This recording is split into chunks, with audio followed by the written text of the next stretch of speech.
Hello mga dear! Welcome back to my channel. Ano yung video atong tunan kung kano sa gamito ng in, on, o at kung time ang hisgutan. Sige, dili nato dugayon ato ng tunan.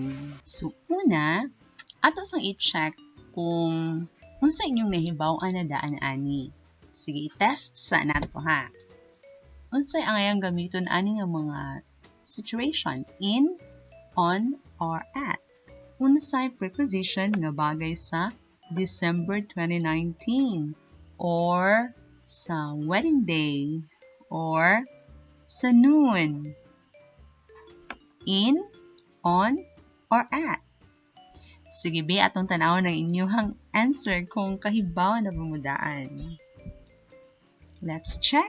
So, ang bagay nga preposition kung time ang hisgutan, kung mayroong kag December 2019, kay in.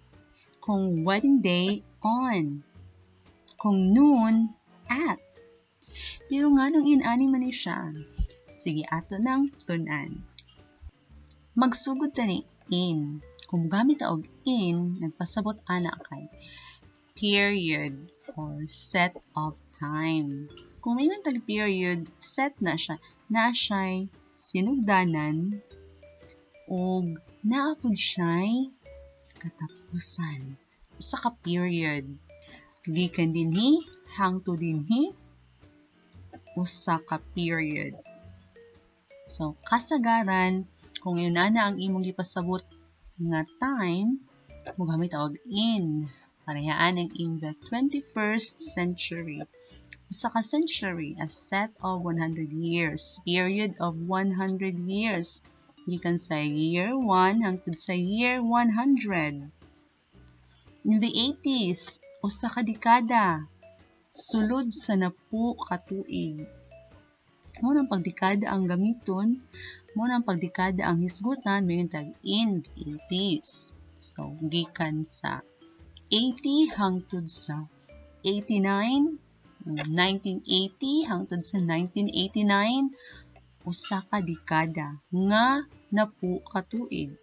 In 2021, usa ka tuig. Ang usa ka tuig na ay 12 ka buwan.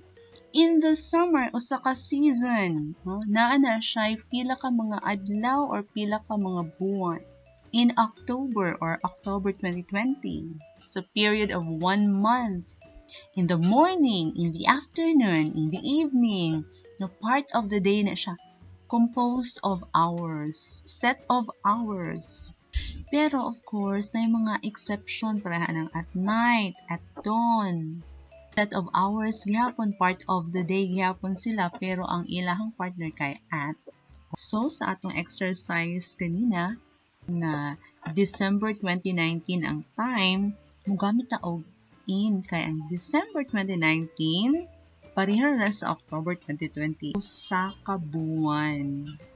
Mo na nga in ang sakto nga preposition para niya. Nasabtan ba? Sige, adto na punta sa on. Now, ang on, gamiton siya specifically para sa day. Adlaw. Usa ka adlaw. Pwede nga pangalan sa adlaw.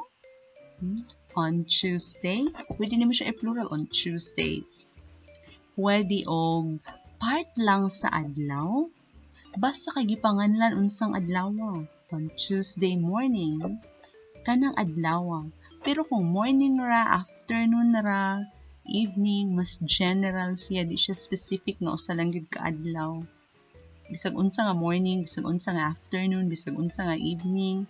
So, in. Ato nang pakita ganina. Pero kung specify unsang adlaw nga morning, nga afternoon ug evening, so on ang gamiton. Pwede pod kung mogamit ka og date. Ang date pwede buwan ra og adlaw, pwede pod siya kompleto na ay tuig. Basta kay iyang ipasabot adlaw. Kanang adlaw mao nga kung birthday ang imong ipasabot on atong gamiton kay naghisgot pa na sa imong adlaw nga natawhan. Kung Pasko, on po na itong gamiton kung naghisgot ka sa adlaw sa Pasko. Pero kung naghisgot ka sa Pasko as an event, at ang gamiton ana. Kaya ang at, pag-una-una na ta, exception is siya. Pang-event na siya. One of the gamit sa at. Parihara sa New Year, New Year's Day, first day of the year, kung event, at. Anniversary, ang adlaw magiging pang-celebrate sa inyong, minsan yung celebrate nga anniversary sa gugma ba? Or sa inyo habang kumpanya? Basaan ang adlaw nahitabo. Ang unsa man na ang nahitabo. Wedding, mayong taog on your wedding kay adlaw sa imong kasal ang imong gipasabot. Mayroon po kag event. Mayroon po kag at the wedding. Ang event ang imong ipasabot, ang panghitabo. Dili ang adlaw kung kanus-an nahitabo. Pero kung kanis silang mga butanga nga pwede event, ang imong ipasabot kung kanus-an na nahitabo, mo nang gamit na to og on. Nagets ba? Muna sa exercise nato earlier, on your wedding day. Kay ang adlaw man sa inyong kasal. So again, kung on, ang ating ipasabot, ang adlaw. Sa yun rin hinumduman. Sige, ato na punta ni at. Nanatay idea nga kung event siya. So, unsa pa ang iyahang mga functions? Tanaw na to siya ha, pang time ni pang time. Ug mo ni ang functions ni at nga pang time. Mugamit ta ani kung ang atong ipasabot specific point or moment of time. Kana yung punto ha. Kani nga punto din sa time. Mo na ang very specific point of time. Mo na ang atong gamitan og at. Unsa man na siya? Sa usa ka oras, alas 9 hangtod sa alas 10, 9:30 is a very specific point of time. So, kung mention ta about ana, ang oras-orasan, 9:30, 3:25, AM, PM, specific ayo na siya, mo gamit ta og at. Pareha rin akong gamit ta og noon or midnight. Specific point of time na kanang 12 gyud ang point sa clock. 12 PM or 12 AM. Mo gamit kaya punta og at kung breakfast time or lunch time or dinner time ang atong ipasabot kay meal time man na siya nang specific schedule. Breakfast 6:30, lunch 12 noon, dinner 6 PM, di ba? Pero wala mo gi-mention ang specific nga oras, gi-mention na nimo nga oras na sa tingkaon og breakfast, lunch or dinner.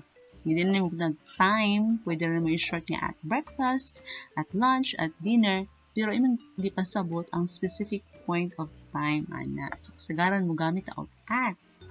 At sunset kay ang sunset naa na siya specific point of time kung kanus ang mo set ang sun. I-report pa magani na sa news, di ba? Sunset, sunrise, di ba na ba magani forecast ana or report yan nga rise ang sun aning orasa, nga ni set pud ang sun aning orasa, na siya specific point of time. Pero ang panghitabo ang imuhang gigamit to talk about that point of time. So, mo na mo gamit at. Ano nila, kay dili ni siya period of time, dili pud ni siya adlaw. Hindi siya general, it's very specific point. Anang taknaa. At bedtime, kay normally, naa kayo schedule kung kano sa ka matulog. Kano sa imong tingtog? 10 PM, around 10 PM. So, at that specific point of time, mo na siya mong bedtime. So, kung maghiskot ka about ana, so, at bedtime, ang imong pasabot kung unsang orasa ka, imong tingkatog. However, nagyo pa mga exceptions to the rule. Pareha ani at night, as I mentioned. Dili siya specific point of time, kaya ang night period of time na siya. As po na siya nga higayon. Dili na usara ka point. But, mugamit na og at, kay mo wala siya inaandan. Tumato ganina sa atong exercise, ang noon, ang iyang partner kay at, kay mo man ni siya specific point of time. Nasabtan ba? Sige, atong i-generalize. Ang in, pang period of time na siya. Long man na siya nga period, pareha ng usa ka century or usa ka dekada. Short man na siya, pareha ng in the morning, in the afternoon. Basta kay nakaset ang oras na isnigdanan o na ay katapusan o sa siya ka period or set. Mas general siya.